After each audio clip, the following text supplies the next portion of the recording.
नमस्कार दोस्तों, मैं क्रिएटर ऑफ मोटिवेशनल टॉक्स। दोस्तों, आज आपसे मैं सफल बोलचाल के शक्तिशाली नियम शेयर करने जा रहा हूं। और दोस्त, हम इस वीडियो में आगे बढ़े इससे पहले अगर आपने इस वीडियो को लाइक शेयर और सब्सक्राइब नहीं किया तो प्लीज़ लाइक शेयर सब्सक्राइब करना ना भूलें। दोस्तों, सफलता और असफलता से जुड़ी शब्दों की दुनिया के शक्तिशाली नियम मैं आपसे बताने जा रहा हूं। मेरा मानना है कि दुनिया में किसी भी व्यक्ति को शिखर पर जाने के लिए इस क्षेत्र में महारत हासिल करनी पड़ेगी। यह टीम वर्क का ज़माना है। इसमें यह भी ज़रूरी कि आप अपनी बात रखें और यह भी ज़रूरी कि दूसरे स्वीकार करें। यह नियम आपको बताएगी कि टीम वर्क में शब्दों की ताकत क्या कर सकती है।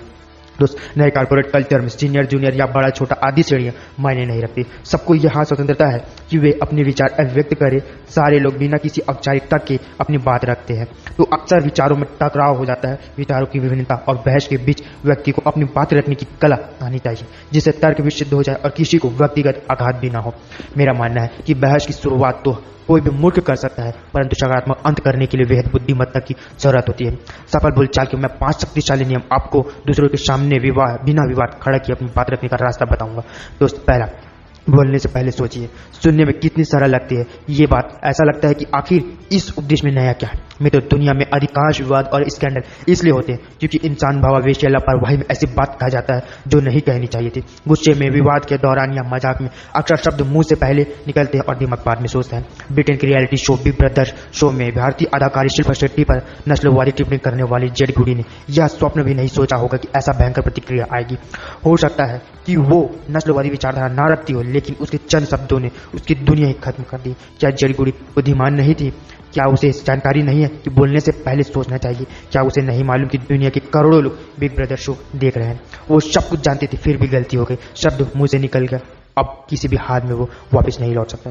वैसे भी मेरा मानना है कि हर इस संसार में कम बोलने वाले को गंभीर और गरिमामय माना जाता है और ज्यादा बोलने वाले को बातूनी और मुंह फट। कम बोलने वाला मूर्ख भी विद्वान की तरह प्रतीत होता है। इसलिए जब भी आपके मन में कड़वाहट भरी हो, जब भी आप आवेश में हो, उस वक्त इस नियम का पालन जरूर करना, नहीं तो मेहनत से संजोए नाजुक रिश्ते टूटने में वक्त नहीं लगेंगे।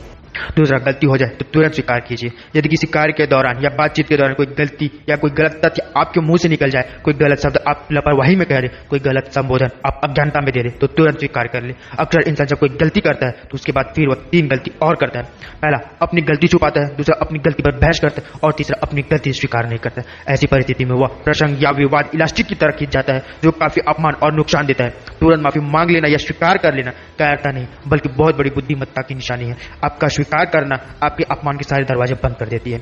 और दोस्त, तीसरा, आप क्या कहते हैं ज्यादा महत्वपूर्ण है आप कैसे कहते हैं। कुछ लोगों की बोलने की शैली इतनी तीखी और अपमानजनक होती है कि वे सामान्य बात भी कहते हैं तो लगता है कि डांट रहे हैं। ऐसे लोगों का पता ही नहीं होता कि वो कब किसे चोट पहुंचा दे। दोस्त, यदि आपका प्रिय व्यक्ति आपसे कहे, मैं अच्छी तरह जानता हूं कि तुम इस ऊंचाई तक कैसे पहुंचे हो, तो आप आघात नहीं होंगे, क्योंकि आपको लगेगा कि यह लाइन एक प्रशंसात्मक लाइन है। आपको लगेगा कि अवश्य सामने वाला आपकी मुश्किलों और बाधाओं के बारे में बात कर रहा है, जिसको हराकर आपने सफलता प्राप्त की। परंतु यदि यही लाइन को चुभने वाली शैली में कह दे, तो आपको लगेगा कि जरूर वह व्यक्ति यह कहना चाह रहा है कि यहाँ तक तुम जुगाड़ से, रिश्वत से, प्रभाव से या अनैतिकता से तरीके से पहुंचे हो।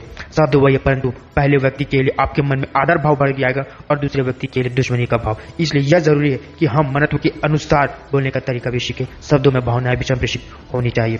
और चौथा बात, गड़े मुद्दे मत उखाड़िए।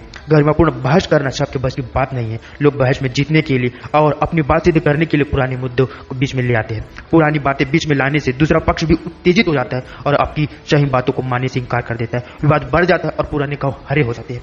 बार बार गड़े मुद्दे उखाड़ने से, अर्थात पुरानी बातों को बीच में लाने से आपका प्रभाव कम हो जाता है। बात मूल मुद्दे से भटक सकती है और ऐसी बातें भी सामने आ सकती है जिससे आपकी भी पोल खुल जाए।